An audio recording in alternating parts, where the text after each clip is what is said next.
Shikues nderuar, mirë se erdhët në emisionin Tempus. Dje u mbajt raundi i parë i zgjedhjeve lokale, ku për kryetarët komunave garuan 205 kandidat, prej tyre 185 burra dhe 20 gra.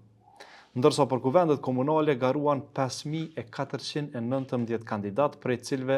3395 burra dhe 2024 gra. Qytetarët kanë votuar për 4 vitet e ardhshme në komuna, për qerdhe, për shkolla, për ujin, për shëndetin, për shërbimet dhe infrastrukturën në lagjet e qyteteve dhe fshatrave ku jetojnë. Sipas rezultateve preliminare, në shumicën e komunave do të ketë edhe balotazh, ashtu që qytetarët në këto komuna do t'i drejtohen sërish kutive të votimit për kryetarët komunës edhe një herë. Por përtej çështjeve partijake, qytetarët kanë votuar edhe për llogaridhënie, integritet dhe besim në qeverisin lokale. Në shumë raste, vota është shprehur si reagim ndaj menaxhimit të deritashëm të komunave, si kërkesë për ndryshim apo edhe si mbështetje për vazhdimsi. Prandaj rëndësia e këtyre zgjedhjeve lokale nuk qëndron vetëm në përzgjedhjen e kryetarëve, por në forcimin e demokracisë lokale dhe besimit qytetar. Në këto zgjedhje kanë qenë të angazhuar, sikurse tashmë tradicionalisht, rreth 100 prokuror, të cilët janë angazhuar për të siguruar mbarvajtjen e procesit të zgjedhjeve. Sot do të flasim për mbarvajtjen e procesit të zgjedhjeve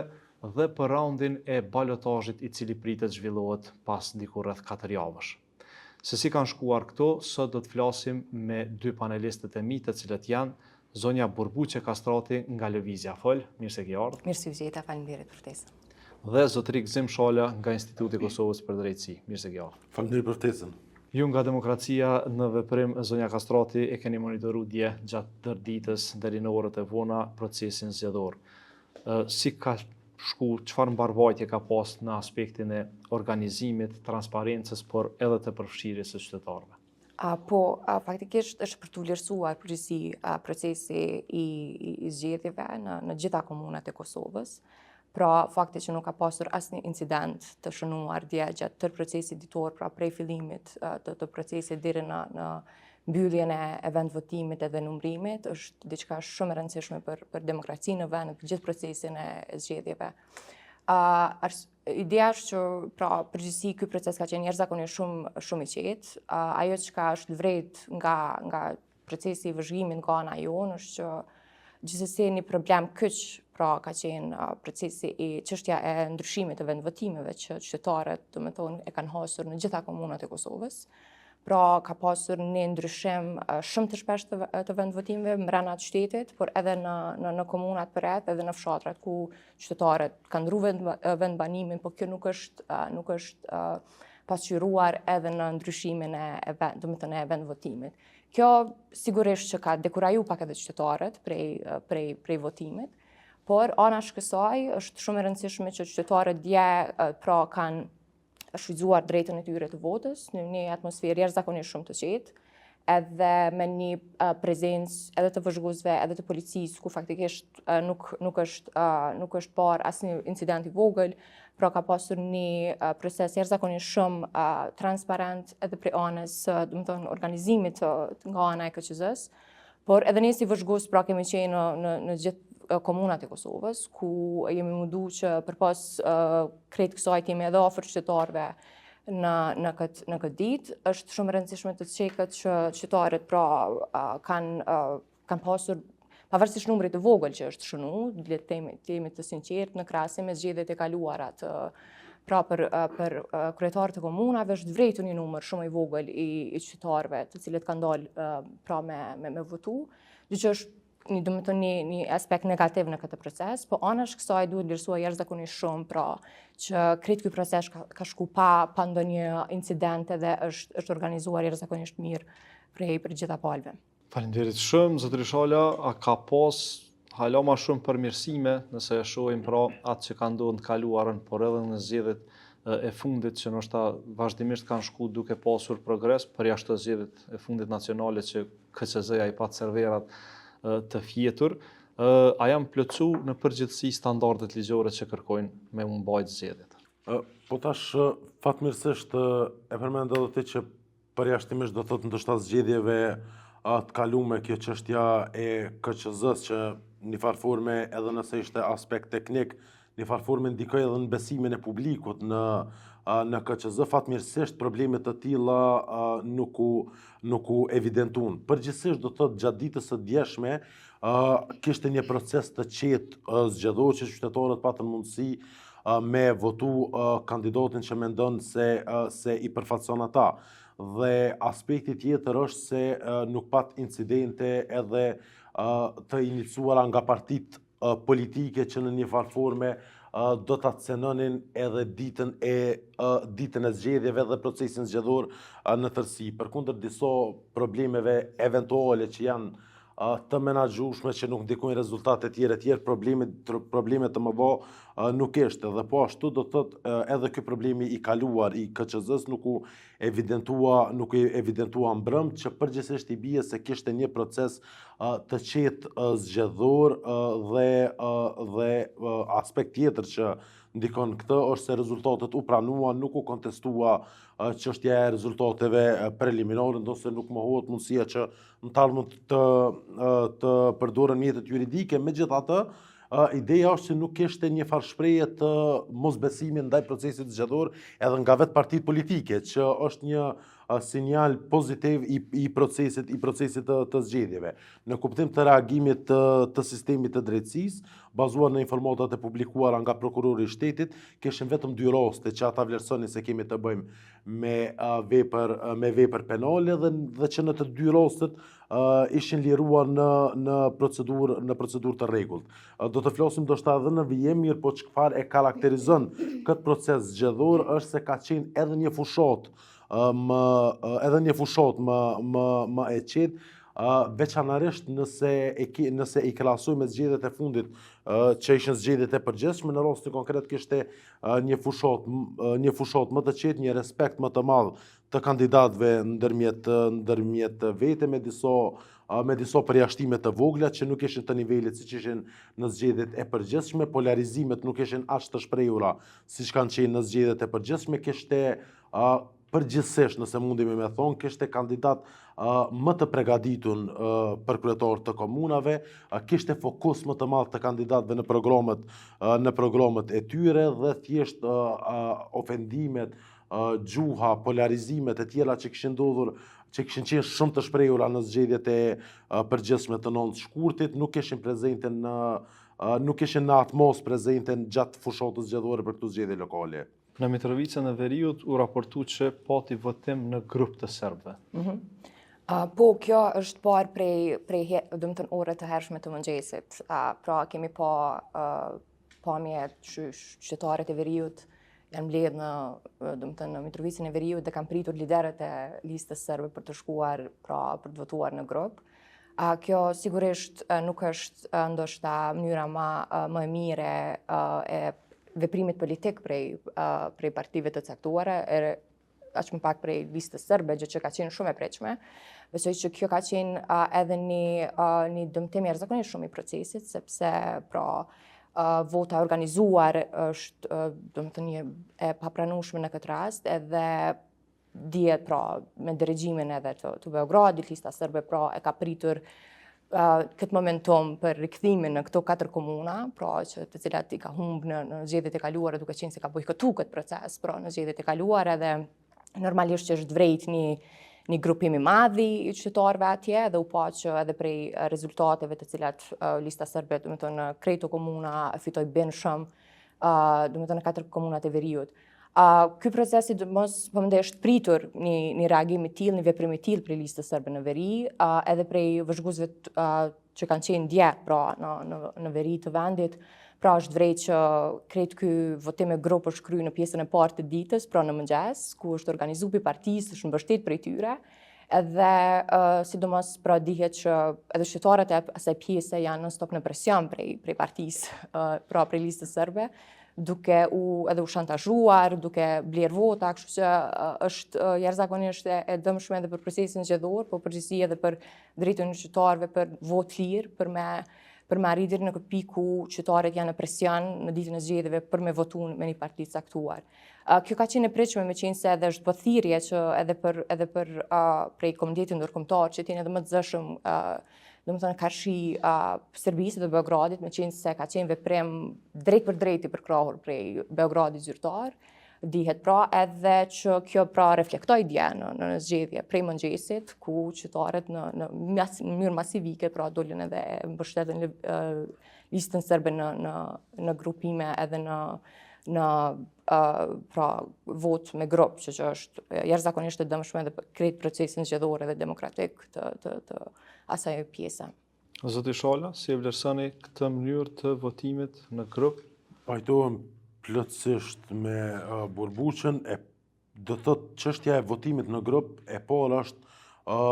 është një problematik që cenon edhe procesin zgjedhor, edhe vullnetin e votuesve, edhe të gjitha tjerat. Aspekt tjetër,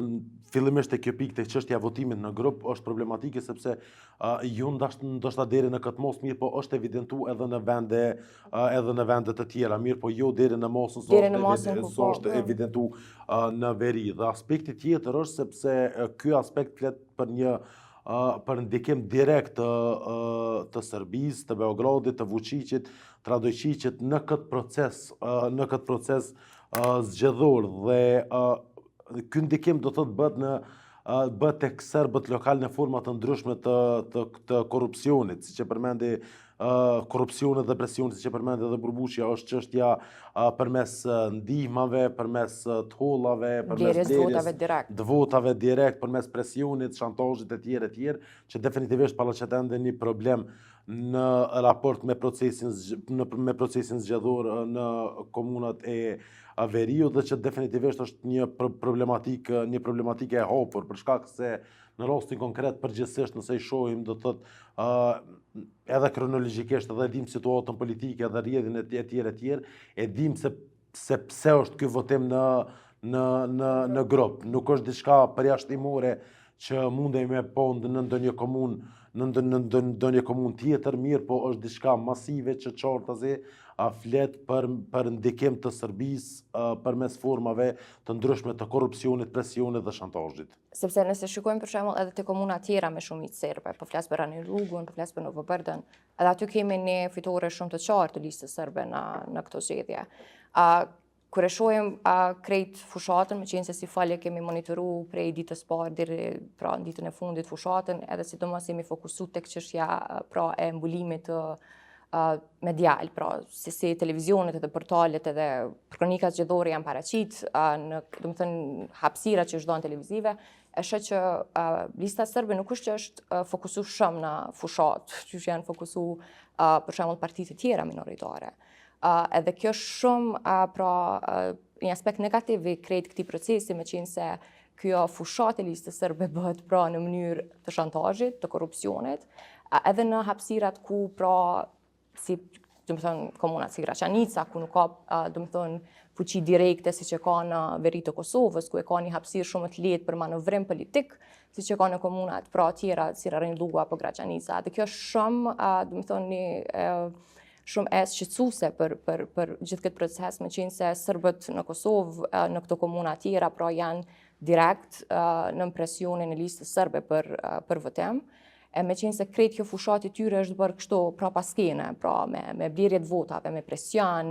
domethënë nuk është që janë mundu me qenë afër shqiptarëve edhe me ndëgju hallet e dëshirat e tyre programore që dëshirojmë pas për partitë që ata dojmë votu. Pra është një presion direkt që lista serbe e ka bërë gjatë tërë fushatës 30 ditore. Mbi të gjitha ka qenë një mënyrë shumë e qartë se si Beogradi pra ka financu krejt këtë fushat përmes presionit edhe shantazheve politike në këto komuna. Marr parasysh edhe pra partitë tjera serbe, të cilat nuk kanë pas shumë hapësirë për me qenë afër qytetave, për i frikës që lista serbe pra imponon në Kosovë tek serbët lokal. Kur po thoni shantazhe, presione, a ka informacione, a ka diçka prej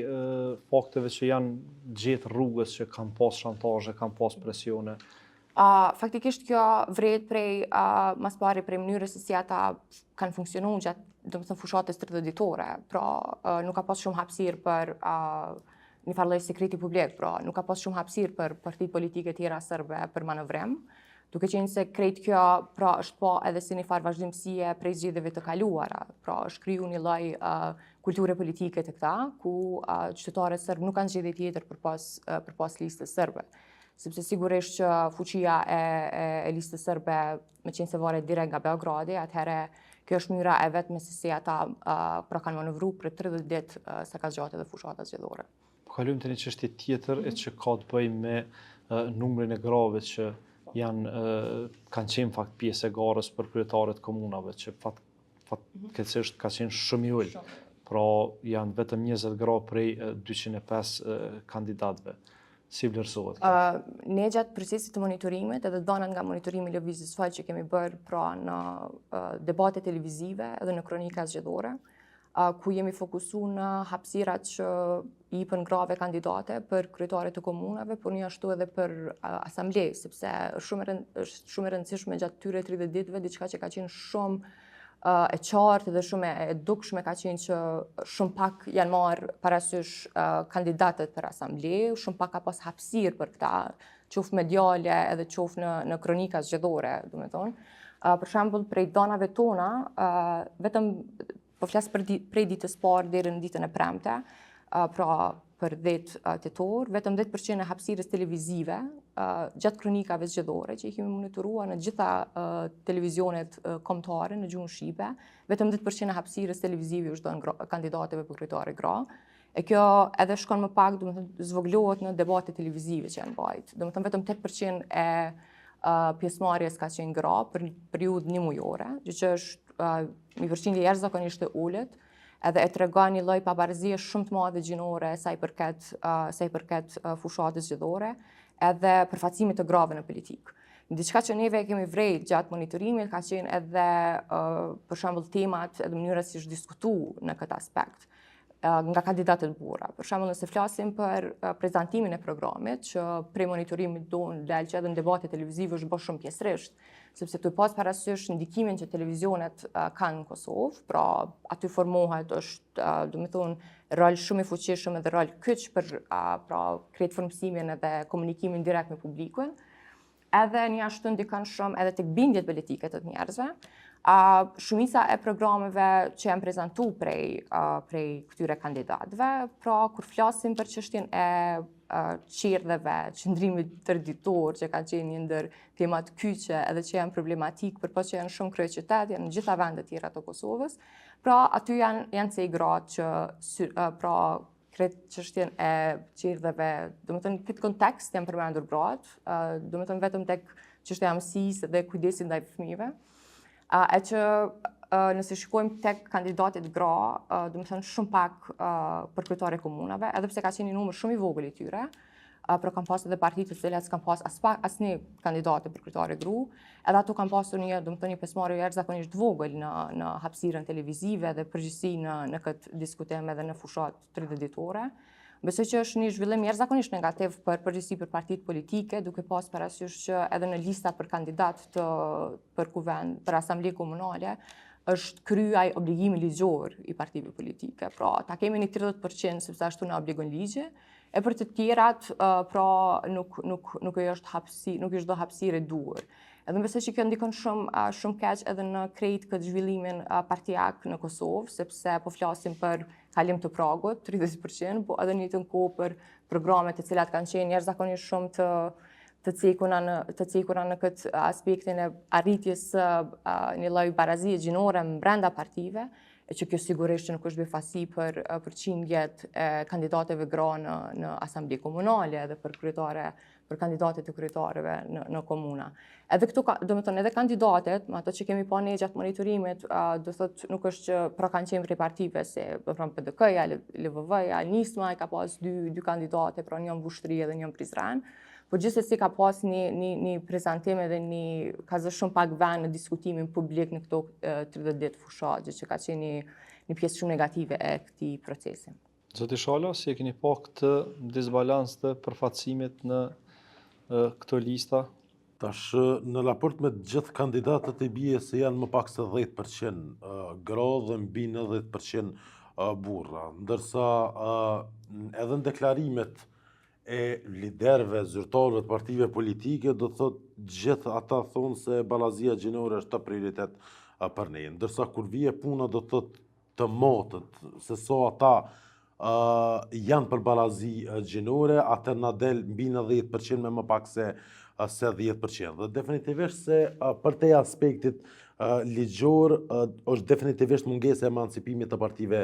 politike. Po ne e dim se kemi miratu ligje, mirë po tash do të dhe shohim se si reflektohet ligje në praktikë, që po thjesht mbërrihet kuota prej 30% dhe më pastaj do thotë tek pjesa ku s'ka kuotë, që është çështja e kryetarëve të komunave, i kemi 20 gra nga 205 kandidatë. Dhe kjo definitivisht tregon praktikisht so janë për ballazi gjinore partitë politike dhe definitivisht flet edhe për mungesë të emancipimit të partive politike. Tash është çështja, ideja tjetër është se kur flasin tash për çështjet e grave në jetën publike, problematika është se do të flasin pothuajse vetëm burrat edhe për çështjen e grave. Dhe secili prej tyre thotë se po e kemi prioritet ballazin gjinore, e kemi prioritet rritjen e standardit për gra, mbrojtjen e drejtave tyre etj. Ndërsa në anën tjetër e shohim që të drejtat e tyre nuk janë të barabarta, nuk janë të përfshira në mënyrë të barabartë pikërisht tek pjesa e kandidimit, dhe që definitivisht është një paballazim start që tregon që dhe flet për atë se so seriozisht e kanë partitë politike çështjen e ballazisë gjinore. Në kodër të këtyre shifrave mbi 10%, me më pak se 10% definitivisht se shohim se në një farë forme edhe nuk gjejnë ndoshta nuk e shohin edhe bashkëpunimin, ndërtimin, rritjen e partive, nuk e shohin në kuptim të ballazisë gjinore bashkë me gra, mirë po thjesht vetëm aty ku ligji i obligon për një kuotë të caktuar dhe thjesht ata e mbulojnë atë aspektin e kuotës, mirë po nuk e përfaqësojnë si vlerë. Dhe është shumë e rëndësishme që në këtë drejtim partitë politike me avansu dhe me përçu mesazhin me pas si vlerë çështjen e ballazisë gjinore, që mos me qenë kjo paballazia në start, mirë po me reflektu një ballazi që nga fillimi, që normalisht nëse nuk reflektohet që nga fillimi kemi pas edhe ato pasojat tutje që kanë me u shfaqur, si në kuptim të pjesëmarrjes në debate, si në kuptim të çështjeve të cilat adresohen, si në kuptim të programeve politike e gjitha çështjet e tjera. Kur jeshit të këto gjetjet e monitorimit të përfaqësimit në media, ndërgjetjet më shqetësuese që lidhet me përfaqësimin gjinor janë se vetëm 10% e hapësirës televizive u është dhënë kandidateve gra, ndërsa në debatet televizive ato kanë marrë pjesë vetëm në 8% të rasteve. Sa shqetësuese është kjo, pra edhe apo i bjen që vazhdimisht krejt hapësira po ju jepet partive dhe sidomos këtyre partive që janë më të mëdha, partive kryesore. Përpas që gjatë këtyre, gjatë tërfushatës, ajo që ne kemi vrejtjet dhe faktikisht kanë qëndëna të monitorimit, do të thënë hapësirën më të madhe televizive kanë marrë partitë e mëdha. Nëse flasim me numra konkret, lëvizjeve vendose i ka pas 499 minuta në total. Këtu do të thënë flas për kronikat zgjedhore edhe për debate televizive. Pastaj vazhdojmë me PDK-n, e cila ka pas 496 minuta dhe LDK-ja me 454. Pra, gjatë tërë monitorimit që kemi bëne, prej ditës parë deri në ditën e fundit, hapësirën televizive kanë pas, do të thënë në shumicën e kohës kanë pas të 3 partitë të mëdha. Tash kjo ka ndiku direkt që edhe kandidatët e këtyre partive ta kenë hapësirën më të madhe gjithsesi. Pastaj, çështja tjetër që është edhe më problematike është që fokusi kryesor i krejt këtyre diskutimeve ka qenë Prishtina. Pra Prishtina ka pas ndikimin më të madh, debatin, fokusin më të madh nga ana mediale, edhe në kronika zgjedhore, edhe në debate televizive, pra prime time, prej orës 8 deri në orën 12 të mesnatës. Pra po flasim për një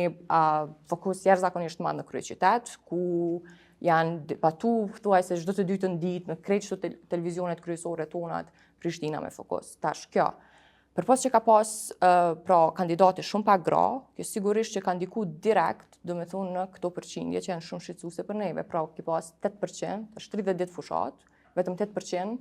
e kanë pas gratë hapësirën televizive në debate. Kurse në kronika zgjedhore, që në rregull, nuk kanë pas në debate, në kronika zgjedhore, domethënë është vetëm 10%. Tash, nëse na kemi pak kandidate gra, është shumë e rëndësishme edhe ka qenë përgjegjësi e mediave në Kosovë, e krejt televizioneve, që çato pak gra që janë, pavarësisht që kanë qenë prej partive të vogla, sepse këtu kemi pas një dominancë jashtëzakonisht madhe të 3 partive kryesore, të paktën ato gra të jenë më të pranishme në aspektin e prezencës tyre mediale. Sepse nëse shikojmë programet e këtyre kandidateve gra, pra le të themi që përdalim prej burrave kandidat, janë fokusu shumë në këto çështjet më sociale, më familjare, çështjen e qerdheve, shkollave, sepse takimet e tyre të cilat kanë pas bëj edhe shumë me nanat, edhe shumë me gratë e këtyre komunave, kanë thënë që këto me kriju programe që kanë qenë më gjithëpërfshirëse në këtë aspekt, edhe që kanë munguar tek partitë e tjera, edhe ndoshta për partisë së njëjtë për te kandidatët burra. Pra, kjo dominancë shumë e madhe partive të mëdha,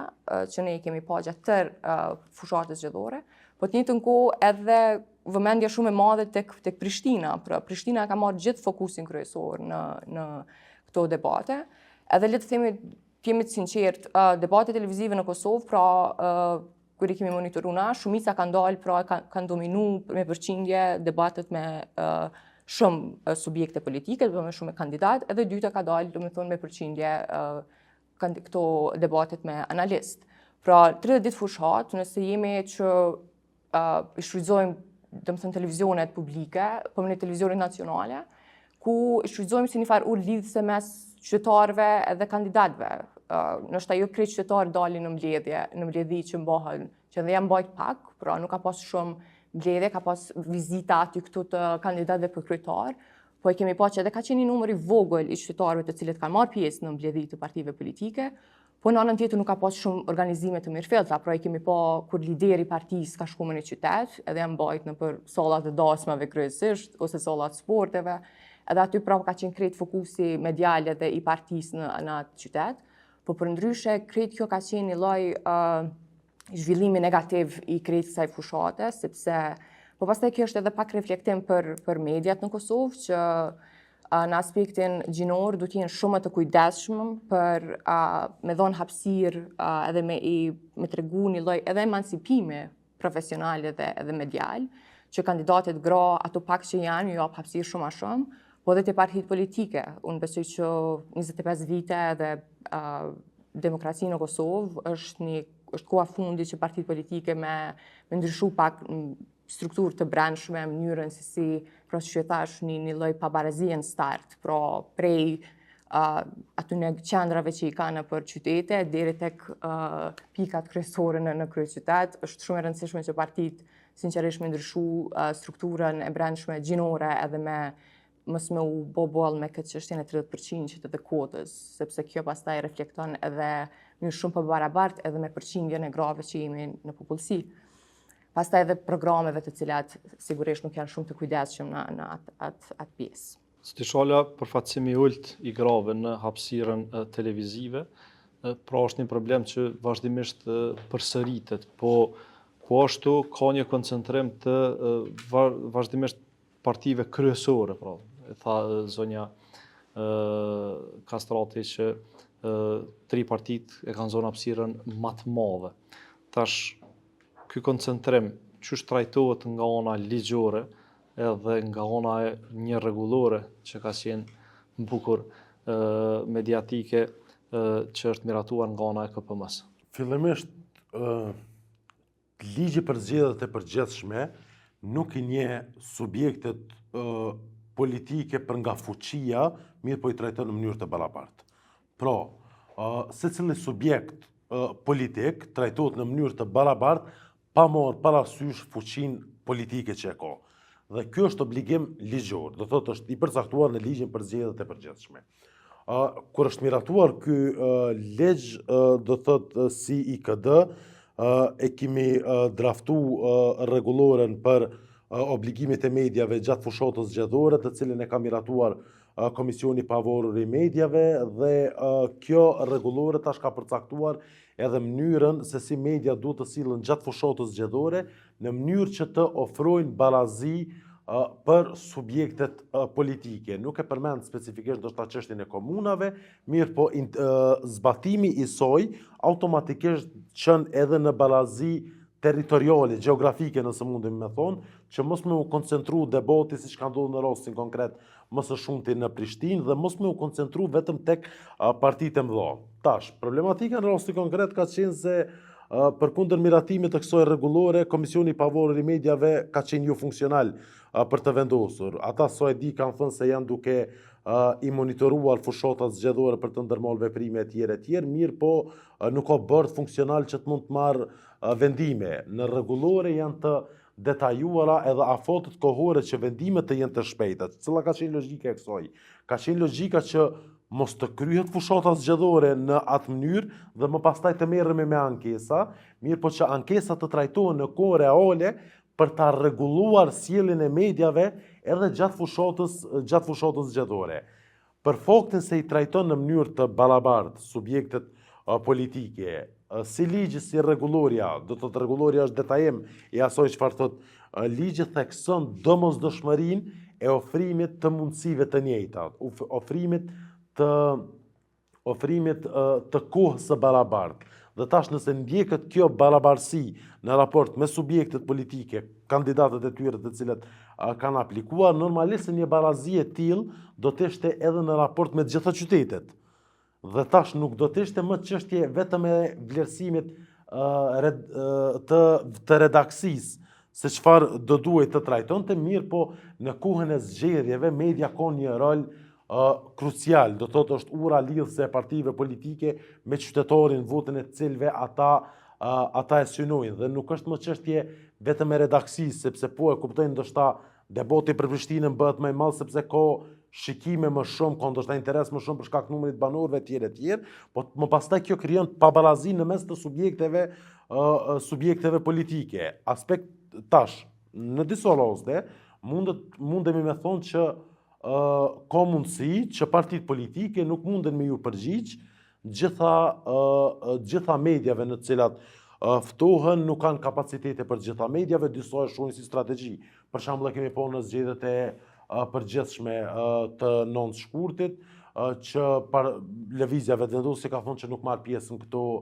këto televizione. Sipas rregullorës, do thotë mediat e hekun obligimin nga vetja në momenti kur ja ofrojnë mundësinë. Mirë po mundësia duhet t'i ofrohet secilit në mënyrë të barabartë. Dhe tash, përkundër faktit që kemi ligje në fuqi dhe kemi një rregullore të avancuar, e cila është e miratuar, fatkeqësisht e njëjta nuk arrin që të implementohet në kohë reale dhe shohim probleme të tilla, për shkak se gjithë KÇZ-ja është jo funksionale. Patëm probleme të kësaj natyre dhe pat ankesa konkrete. Për shembull, kandidatja Besa Shahini për një debat televiziv paralajmëroi publikisht që do të ankohet për shkak se i është mohuar një drejtë që i takon me ligj. Çka do të thotë kjo tash kur nuk e kemi një bord funksional te KPM? Kur do trajtohet kjo ankesë? Tash në zgjedhjet e ardhshme lokale? Ideja është se tash këtu ka tash paralajmërime edhe për zgjedhje të jashtëzakonshme për kuvend. Dhe ne e kemi jo funksional KÇZ-n. Dhe tash nuk dihet cili ka me konë kur do që kemi një qeveri, kur do që kemi institucione, nuk dihet cili ka me konë prioriteti në raport me KPM-n, funksionalizimin e Komisionit të Pavarur të Mediave, për shkak se tash mos funksionimi i kuvendit e ka rrit numrin e çështjeve cilat janë urgjente. Dhe nëse vendoset tash, kjo ka qenë edhe arsyeja pse ndër tjera rregulloria, ta morëm si shembull, i ndalën edhe udhëtimet zyrtare gjatë fushatës zgjedhore, për shkak se i ndalën edhe marrjen e pushimit, për shkak se KPM-ja duhet me qëndru në gjendje gatishmërie në raport me secilën shkelje. Sikur ta kishim KPM-n aktive në rastin konkret, ajo do të vendoste brenda një afati shumë të shkurt edhe në raport me kandidatën Besa Shahini, për shkak se e pom një qosje hoptazit të pabarabartë, për shkak se e pom që nuk u ftua në debatin për krye qytetin. Nuk është më çështja se po ftohet në një debat tjetër dhe po jepet hapësira e tjerë. Çështja është sepse ne kishim debatin kryesor dhe kishim hap të zënë një çështje selektive. Për shkak se kishim 3 kandidatë, nuk i kishim kandidatët e tjerë. Dhe si për i theksoj, ligji nuk e nje ato mund të ato kanë dalë si 3 subjektet më të mëdha në kryes qytet, ka posur edhe pritje, edhe matje, edhe çështje të ndryshme, se ato do t'jenë mirë, po ligji nuk është i dizajnuar për t'i ofruar hapësirë dhe për ta favorizuar të fortin mirë, po për të ofruar garanci për të gjitha subjektet politike, çfarë nuk ndodhi në rasti konkret. Dhe që definitivisht, fatkeqësisht, nëse pas disa muajve do të vendoset në raport me ankesën specifike të zënia Besa Shahini, definitivisht se nuk e ka më efektin e njëjtë siç do ta kishte gjatë fushatës zgjedhore, për shkak se përtej një vendimi specifik kjo do të shërbente edhe si standard se si duhet të veprojnë mediat në rastet e tjera. Por fatkeqësisht mos funksionalizimi i KPM-s e pamundësoi edhe zbatimin në praktikë të kësaj rregullore dhe testimin e saj se si do t'i rregulloj brenda mandatit që ka mediat për në raport me sjelljet e saj gjatë fushatës zgjedhore. Ti kthehemi pak punës së KQZ-s. KQZ deri tash u pa që bëri një administrim të mirë të procesit zgjedhor, mbas ndryshimeve të vendvotimeve. Po natyrisht me disa probleme të cilat janë evidentuar, e kam fjalën në përgjithësi, pati vlerësime ma pozitive që ka pas një proces të organizuar i cili ka pas një mbarvajtje të mirë. Megjithatë rrugës ka pasur probleme dhe ka pas vendimet që kanë bërë shumë bujë në lidhje me sidomos certifikimin e listës serbe. Po ashtu patë edhe probleme në lidhje me vendimin për të mos certifikuar disa media që ishin edhe serbe dhe shqiptare. Si vlerësohen krejt këto vendime të cilat janë marrë, të cilat janë bërë shumë publike edhe problem? Faktikisht është për të vlerësu krejt procesi i djeshëm, duke pas parasysh që KQZ-ja ishte përballë një ulje, pat një lloj ulje të besimit qytetarëve, përgjithësi të opinionit publik, le të them, nga zgjedhjet nacionale, me qenë se me gjithë problemet që i pata ai proces i numërimit, po dhe gjithë sistemet online të KQZ-s. Përgjithësi këto vendimet e fundit për mos akreditim qoftë disa mediave, pra qoftë shqiptare, qoftë serbe, po madje ka qenë normalisht janë pa me një sy jashtëzakonisht shumë kritik, sepse nuk është që ka pas ndonjë arsyetim shumë të qartë nga ana e KQZ-s.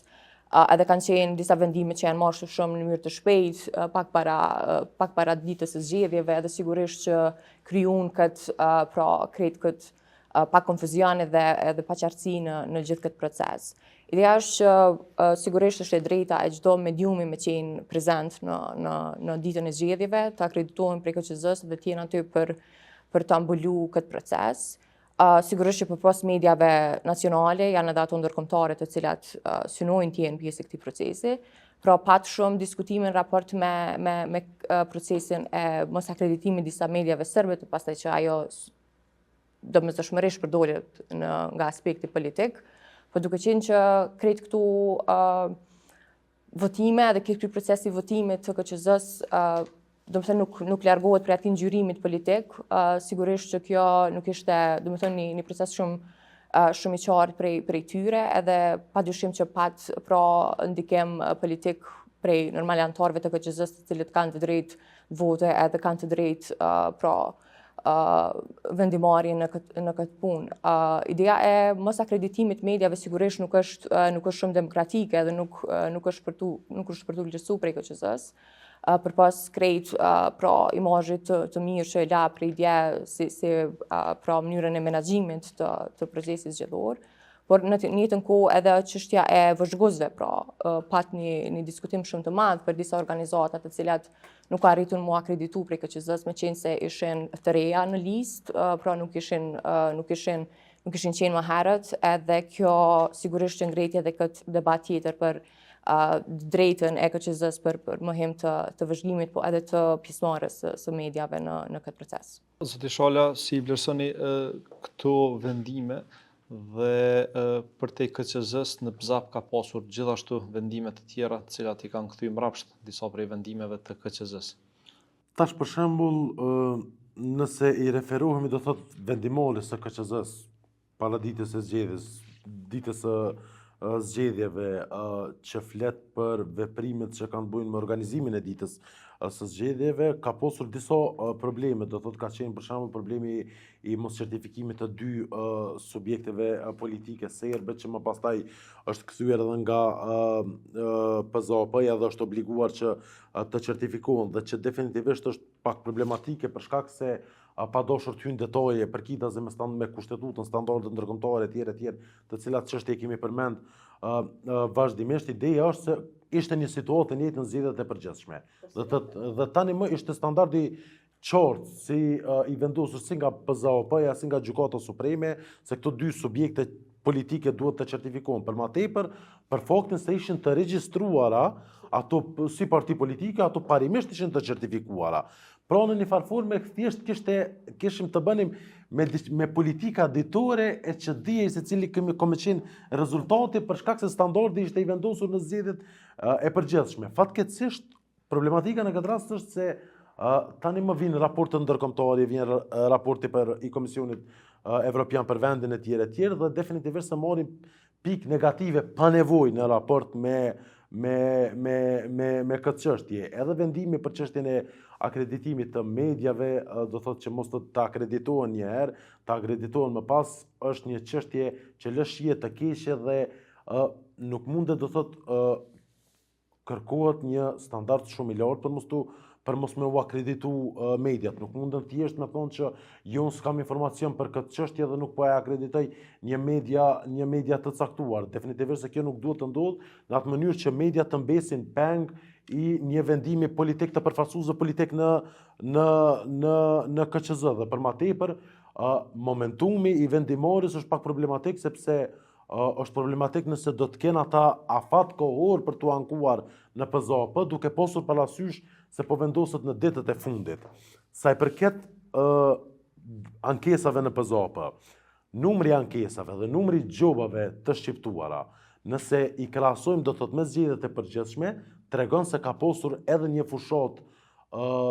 zgjedhore që ka qenë më e qetë dhe që kandidatët kanë pasur një respekt më të madh me njëri tjetrin, ndaj njëri tjetrit dhe ka pasur edhe incidente më të vogla. Ne do thotë nëse i shohim do thotë vetëm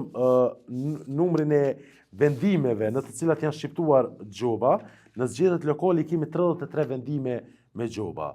Në zgjedhjet e përgjithshme kemi pasur 146 vendime. Pro do thotë ka qenë pothuajse rreth 1/4 në raport me zgjedhjet e përgjithshme. Nëse shohim shumën e gjobave të shqiptuara, në zgjedhjet lokale janë 81.200 euro gjoba të shqiptuara, në zgjedhjet e përgjithshme kanë qenë 651.000 euro. Pra do thotë ka një ndryshim rrënjësor në mënyrën se si partitë politike janë çosur fushatës zgjedhore në zgjedhjet lokale në krahasim me zgjedhjet e përgjithshme. Por i tek kësaj ka pasur një fokus pak më të madh në programe politike, pa marrë parasysh do thotë cilësinë e programeve politike e cila çështje më pastaj është e diskutueshme, ka pasur më shumë respekt në raport me kandidatët, mirë po dhe polarizimet e mëdha do thotë zakonisht shprehen në fushata në zgjedhjet e përgjithshme dhe jo në zgjedhjet e lokale. Dhe këto polarizime zakonisht dinë me u zbut në zgjedhje lokale edhe në kuptim të koalicioneve pas raundit të parë të zgjedhjeve që parimisht kemi koalicione, dikun kemi publike, dikun kemi koalicione të heshtura, mirë po që zakonisht në raundin e dytë të zgjedhjeve në ballotazh, zakonisht ka koalicione me të partive politike që shumë shpesh e përcaktojnë edhe fituesin dhe dinë të bëjnë këtë rokadën që kandidati që ka dalë i dyti del i pari në procesin e ballotazhit. Në këto vendime të cilat janë marrë edhe nga KQZ dhe nga BZAP ka pasur më pas edhe kritika të shumta dhe ka pas po ashtu akuza se si janë vendosur çështje të caktuara, edhe sa i përket listës serbe edhe vendime të tjera. Pra ka pasur jo vetëm akuza ndaj gjyqtarëve që kanë vendosur në BZAP, por edhe ndaj shoqërisë civile. Si vlerësohet kjo? Ideja e sulmeve në raport me sistemin e drejtësisë definitivisht më nuk është diçka e re dhe kjo është fatkeqësi për shkak se është ndër çështjet më të përmendura. Tash po i theksoj si çështje. Nuk ka pasur nevojë fare të vijë situata për më shku deri në Zap, për shkak se standardi tani më ka qenë i vendosur. Mirë, po deklarimet e tilla do thotë dhe fyrja e gjyqtarëve specifik me emër dhe mbi emër definitivisht se është diçka e papranueshme që nuk duhet me më dëgju askund e as më tepër nga përfaqësuesit e një institucioni të pavarur siç është Komisioni Qendror i Zgjedhjeve, që është përgjegjës për organizimin e zgjedhjeve. Definitivisht është fatkeqësi dhe është diçka tërësisht e papranueshme. Tash në shumë raste do thotë, si në rastin e certifikimit, sikurse në raste të tjera, duke u bërë politika ditore në Komisionin Qendror të Zgjedhjeve, ne çka shohim se zyra për shembull rekomandon ndërmarrjen e një veprimi të caktuar. Pa ndonjë arsyetim, KQZ-ja nuk vepron ashtu siç thotë sipas vlerësimit profesional të zyrës në KQZ, ndërsa PZOP-ja thotë veproni siç ka thënë zyra. Në një farë forme do thotë duke bërë politika ditore, duke ndjekur politika ditore brenda Komisionit Qendror të Zgjedhjeve, në një farë forme Komisioni Qendror i Zgjedhjeve vetëm po në disa raste, vetëm po bëhet pengesë, për shkak se po kalon çështja në KQZ dhe PZOP-ja po thotë vendimi i KQZ-s është i kundërligjshëm dhe jo do thotë veproni siç ka thënë zyra. Edhe në raport me organizatat e shoqërisë civile definitivisht se janë të papranueshme, thjesht duhet që ta luajnë rolin e vet në kuptim të organizimit të zgjedhjeve, ndërmarrjeve të veprimeve të lehtëshme dhe jo do thotë që të krijohet një farë skene ku bëhet politik. Politik duhet bëhet në foltorën e kuvendit dhe jo në një institucion siç është KQZ-ja. Zonja Kastrati, pas 4 javësh do të organizohen sërish pra zgjedhjet për të pas balotazhin. Çfarë sfidash ligjore dhe organizative mujnë me u prit në këtë raundin e dytë? A mujnë mu eliminu këto probleme cilat janë identifikuar dje gjatë ditës së zgjedhjeve, si çështja e këtyre vendvotimeve dhe adresave që ju kanë rruar qytetarëve? Po shpresoj shumë që ky problem, që i cili ka qenë jashtëzakonisht shumë i dukshëm dje në gjitha vendvotimet, pra po flasim për numra shumë të mëdha të ndryshimit të vendvotimit, e siç e ceka që vetë si vëzhguese e kam pas sa e ka dekuraju qytetarin kjo, sepse shumë qytetarë të cilët përpas që ju kanë ndru vendbanimin, pra nuk ka reflektu kjo në ndryshim të vendvotimit nga KQZ-ja, pra e kam pa që nuk e kanë shfrytzuar të drejtën e tyre të votës, sepse nuk kanë shku me votu për një vend krejt tjetër larg. Kjo e ka dekuraju pra qytetarin prej votimit, e unë shpresoj që KQZ-ja ka me ndërmarrë hapa shumë të shpejt në zgjidhjen e këtij problemi, me qenë se nuk është që pat probleme tjera gjatë të mëdha dhe dukshme të cilat e kanë pengu procesin zgjedhor ose e kanë prolongu procesin. E besoj që KQZ-ja do ta zgjidh këtë proces, me qenë se është jashtëzakonisht shumë i rëndësishëm pra që qytetarët të jenë, domethënë ato vendvotime ku edhe jetojnë, ose të njoftohen paraprakesh, para ditës së zgjedhjeve që është ndru vendvotimi. Përndryshe, pra ky është hapi kryesor, besoj që KQZ-ja duhet ndërmerr, me qenë se pra dje gjatë vëzhgimit të krejti procesi, nuk është që kemi venditu probleme të tjera të cilat kanë qenë qoftë që ndodhin për herë të parë, që nuk kemi qenë dëshmitar të zgjedhjeve të kaluara. Po besoj që parti tashmë në këto 4 javët e ardhshme, të cilët do i monitorojmë, do e vazhdojnë këtë gjuhën e moderuar që e kam pas, që është për mu vlerësu, sepse me të vërtet nuk ka pasur as incidentet as fushatës. Tash normalisht është gara më e ashpër, sepse kemi të bëjmë me dy kandidatë dhe sigurisht që partitë, sidomos të mëdha, kanë me u siguru që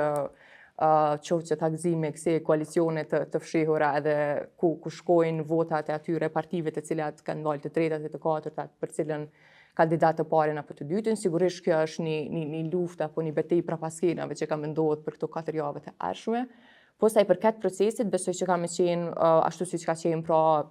gara në këto 4 javët e kaluara, me gjuhë moderume, me pas një incident, pavarësisht që është garë jashtëzakonisht e fortë pra në gjitha këto komunat të cilat kanë shkuar në balotazh. Sa i përket pra organizimit, KQZ-ja siç ka bënë punë shumë të mirë dje në krejt procesin, besoj që edhe këto do e reflektojnë në garën e ballotazhit. Zoti Shala, çka pritni, a mund të ketë ndryshime, a mund të ketë koncentrim tash edhe të akuzave për shkak se i kemi vetëm nga 2 kandidat në për këto komuna e që janë shumicë ku do të ketë balotazh? Tash gara deri në ballotazh është shumë e fokusuar. Do thotë janë vetëm nga 2 kandidat, nuk janë kandidatët e tjerë dhe po ashtu nuk është edhe gala për asamble komunale. Dhe tash do thotë edhe ka një qartësi më të madhe të luftës ndërmjet kandidatëve. Ajo çfarë dua të shpresoj është se të vazhdoj kjo gjuhë e moderuar, ky respekt ndërmjet kandidatëve dhe ndoshta edhe të avansohet dhe thjesht çështja e ballotazhit mos të prish këtë vlerësimin pozitiv që është dhënë deri më tani. Definitivisht se do të ketë edhe koalicione qoftë publike, po më shumë besoj se do të ketë koalicione të heshtura në mënyrë që secila partije cila është futur në ballotazh synon votat e një partije tjetër që nuk është futur në ballotazh dhe po ashtu është shumë e rëndësishme edhe çështja e rezultateve që kanë dalë në asamblet komunale kush me kënd bën koalicione për shkak se varësisht rezultateve të cilat janë në kuvende komunale do të shprehet reflektohet edhe në interesimin e subjekteve politike për të bërë koalicione për kryetar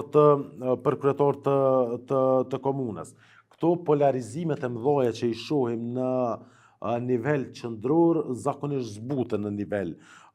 nivel lokal, do të thotë kështu pritet që të shkojë. Thjesht çfarë është shumë e rëndësishme është që të ketë një atmosferë pozitive në ballotazh, që të vazhdoj ballafaqimi me programe dhe mos të ketë nivel të akuzave të ulta, sulmeve apo incidenteve që në një farë forme e cenojnë edhe procesin zgjedhor dhe krijojnë një klimë të papërshtatshme gjatë fushatës zgjedhore deri në ditën e ballotazhit. Zoti Shala, Zënia Kastrati, faleminderit shumë, kaq kishim kohë për diskutuar për gjithatë që ndodhi dje në ditën e votimit në këtë proces të zgjedhjeve lokale, ku shumica e komunave kanë shkuar në balotazh e që ky balotazh do të mbahet pas 4 javësh. Shpresojmë shumë që do të ketë një organizim që do të jetë edhe më i mirë dhe do të ketë sa më pak probleme në mënyrë që vërtet demokracia të shkojë deri në fund dhe që të kemi një votim të lirë dhe ku qytetarët do të bëjnë zgjedhjet e tyre pa pengesa. Gjithu që keni vërejtje apo sugjerime, mos hezitoni të na shkruani në adresën tonë elektronike. Deri në emisionin e radhës nga unë Betim Musliu, mirëmbëjtje.